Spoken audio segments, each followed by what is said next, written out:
In section 25, we will discuss exponential expressions. The use of the calculator is not allowed on this section. In each of these examples, we will look at getting the two sides to be equal. Each of these has a set of parentheses that's being raised to the second.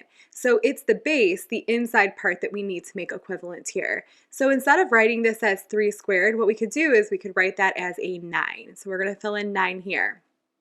Over here, because both of the sets of parentheses in this case are being raised to the third, we want to look at what's inside, and 4 squared would be equal to 16. And then finally for this one, if I took 2 to the 5th, I'm multiplying 2 times 2 times 2, so far I'm at 8, multiplying by another 2, that's going to be at 16, multiplying by another 2 is going to give me 32. So that's going to end up being 32 to the second. So you can see those answers here. Next, we're going to kind of work backwards. So here you can see again our exponents match. Now I need my bases to be equivalent, but I'm saying that instead of using this as a 9, I want it to be 3 to some power. So we're thinking 3 to what power is equivalent to 9? And that's going to have to be 3 squared. Over here, again, my base is being raised to an x here, my base is being raised to an x here. So I need 16 to be equivalent to 2 to some power. So if I'm thinking about 2 times 2 times 2 is 8, so 3 would not be quite big enough, but if I multiplied that by 2 one more time, that is going to give me 16. So this should be 2 to the 4th. And then finally over here, again, the x plus 4 matches on both sides here, so I'm just really looking at 27 here, and since 3 to the 3rd is going to give me 27, that's what I'll have as my base. And you can see those answers there. So for each of these examples, we start the same way. We're looking at, we've got 125 squared in this case, and then here I've got some base that's squared. So I need the 125 here to be equivalent to 5 to some power. And 5 to the 3rd is what's going to be equivalent to 125.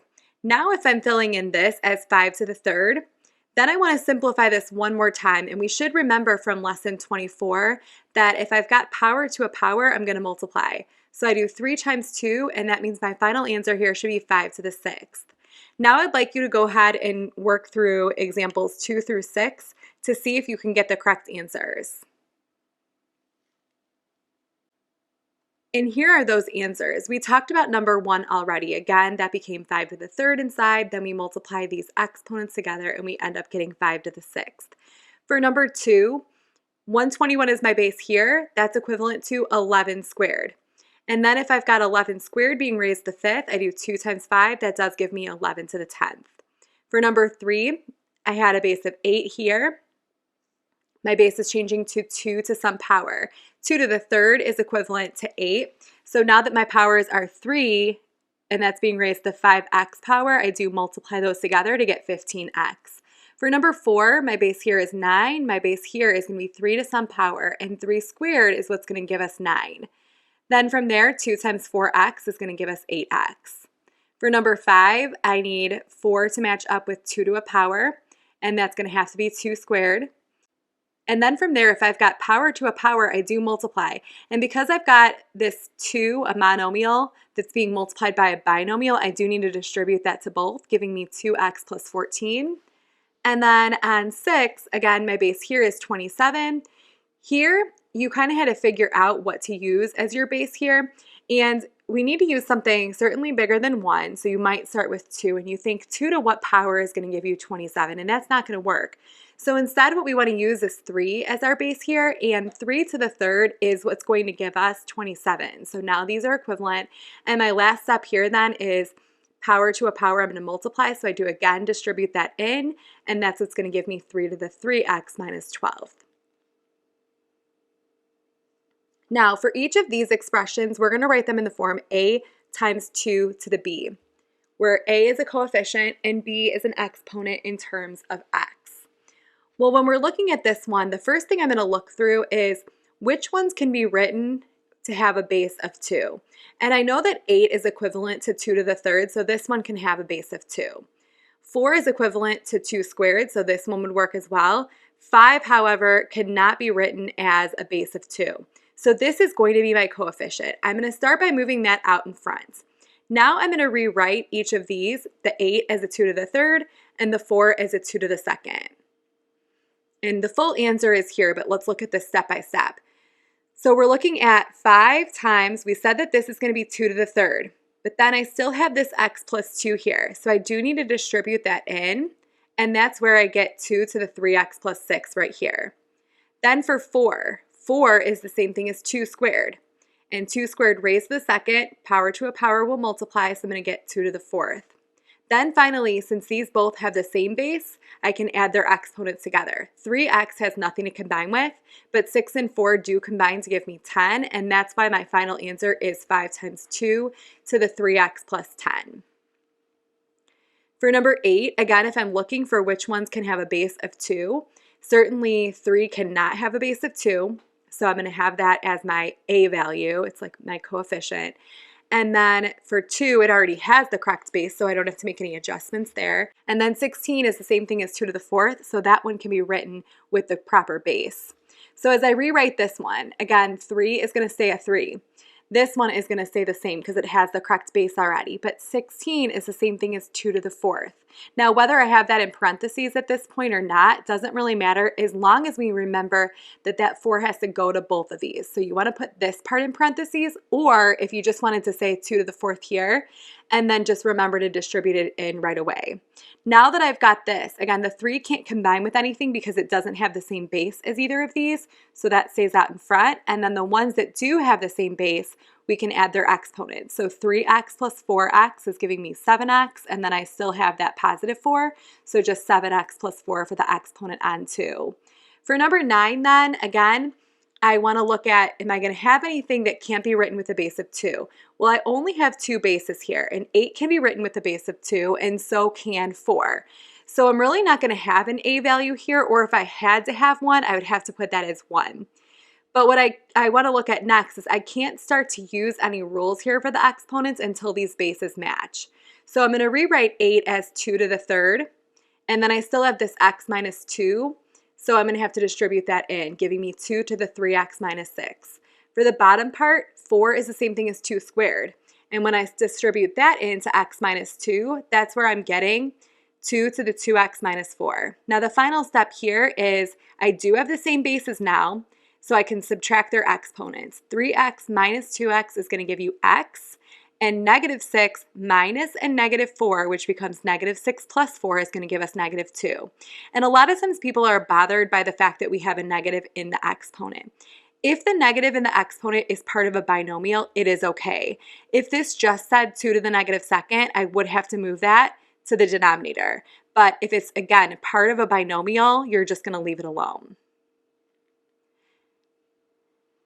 Now we're going to look at some problems where we're writing a times 3 to the b. So here we're looking for anything that can be written with a base of 3. Now in number 10, certainly 13 cannot be written to have a base of 3. So this is going to be our a value in this case. 9, however, can.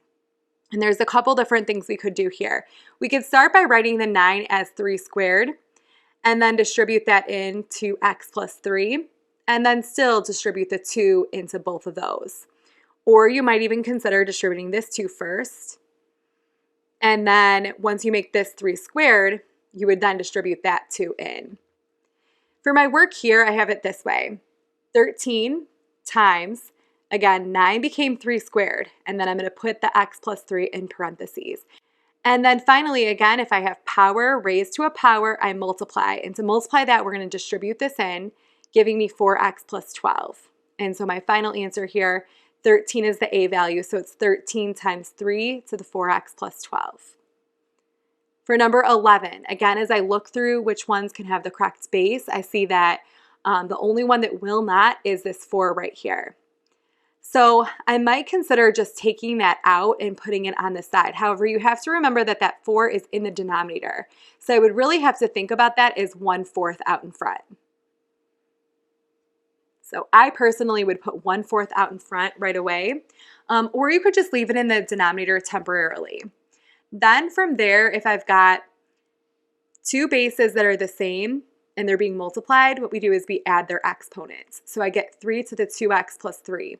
In the bottom, I still have this 3 to the 7th. Again, in mine, I would probably have pulled the 1/4 out already, so I wouldn't even be looking at this. Then I have division with the same bases. So the rule for that is that we're going to subtract the exponents. 2x has nothing to subtract with. That's why it stays 2x. Then 3 minus 7 is going to give us -4, making this the final answer here. And then for number 12, for 2, you cannot write that with a base of 3, so that's going to be a coefficient. 27 could be written as 3 to the 3rd. I will have to distribute that 3 into x plus 1, so it's 3 to the 3x plus 3. And then in the bottom, we have 81 as our base. That's the same thing as 3 to the 4th. Now, something to keep in mind there is that I have a negative exponent. So we do want to keep in mind that either you're going to move it up, or when you do your subtraction, once they have the same base, it will also work there. And that's what the work shows right here. So again, the 2 is the coefficient. You can leave it in the fraction or you can take it out right from the start. Here, 27 is 3 to the 3rd. We're going to distribute that 3 in, and that's why we're going to have 3x plus 3 here. 81 is the same thing as 3 to the 4th. Now in this case, we've chosen to actually move the negative inside. It's okay if you did not do that yet. You could have a 4 on the inside, and maybe you have the negative on the outside. Either way is fine for now. Then from here, this step shows that I distributed this in, giving me that 3x plus 3, and this shows that I multiplied these to get that -4x right here. From here, 2 has nothing to multiply with or divide with, so I'm going to leave that out in front. And then here, these are the same bases, so I subtract their exponents. 3x minus a -4x is going to give me 3x plus 4x, which is 7x. Then that 3 has nothing to combine with, so it's just going to stay plus 3. We're doing the same thing in number 13. It's just that this time we're looking for bases that we can make into a 5. So certainly 5 to the 2x, that already has the correct base. I could rewrite this as 5 with the power of 6x at this point if I want. 6 cannot be written with the base of 5, but 25 can. That could be 5 squared. So from here, again, 6 is going to come out in front. And then if I have 2 of the same bases, I can add their exponents. So 6x plus 2 is what I'm going to get here. For 14, all of these can have a base of 5. This is 5 to the 3rd. This right here is going to be 5 squared to the 2x, making that 5 to the 4x. And this is going to be 5 to the 3rd. And once I distribute that 3 in, I'll have 3x plus 3 there. So you can see that in this step right here. Then from there, since all of the bases are the same, I add all of this. 4x and 5x is going to give me 7x.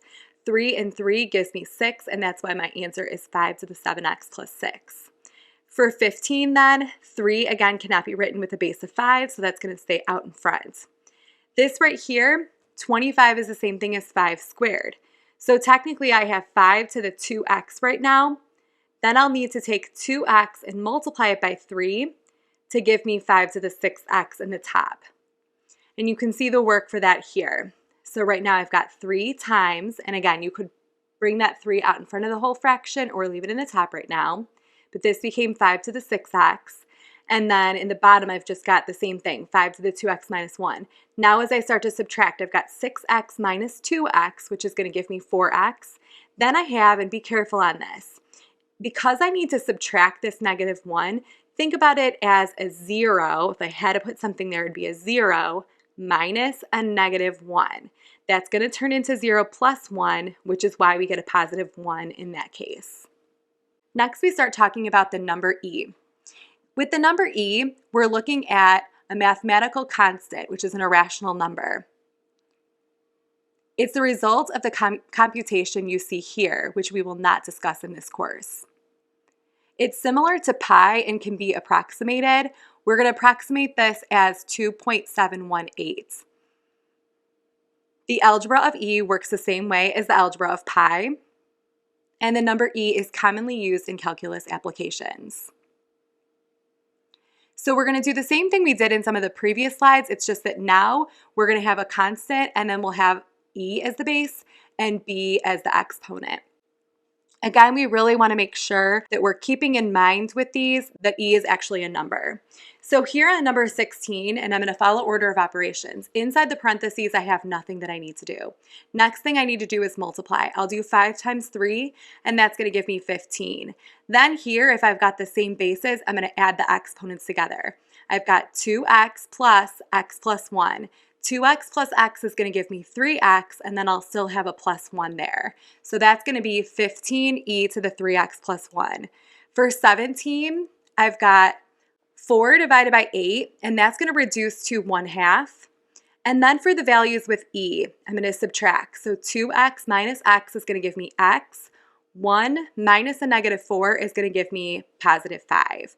So I get 1/2 e to the x plus 5. On 18, again, think about order of operations. I need to start with what's inside the parentheses first, and there's nothing to do. Next, I need to deal with this exponent. So this is going to give me 3 to the third, which is going to be 27, and then e to the 3x. From here, there's a few different options. So let's focus on the numbers for a minute. If I have 27 times 2, so far I'm at 54. Then if I had 54 divided by 9, that's going to give me 6, and it would be in the numerator. So now I can kind of ignore the numbers there. Now for e's. I'm going to start with the numerator here. If I have e to the 3x and e to the x minus 4, I'm going to go ahead and add these. So 3x plus x is going to give me 4x, and then this is basically a 0 plus a -4, which is going to be -4. So that's my numerator. My denominator is e to the x plus 3. From there, 6 divided by 1 is going to be 6, and then I'll be subtracting these. So I'll do 4x minus x, which is going to be 3x. Then I'll do -4 minus 3, which will be -7, and that will be my answer. For this next part, you will need to use a calculator, and if we're looking at the expression 4.7 to the 2x, and we want to rewrite this in the form a to the x and find the value of a. Well, basically that means that we just want the x on the outside of parentheses, and if you think about it then, if I put this in parentheses, I would have 4.7 to the second. So we're going to type in 4.7 to the second, which gives me 22.09 to the x, and that makes my a just 22.09.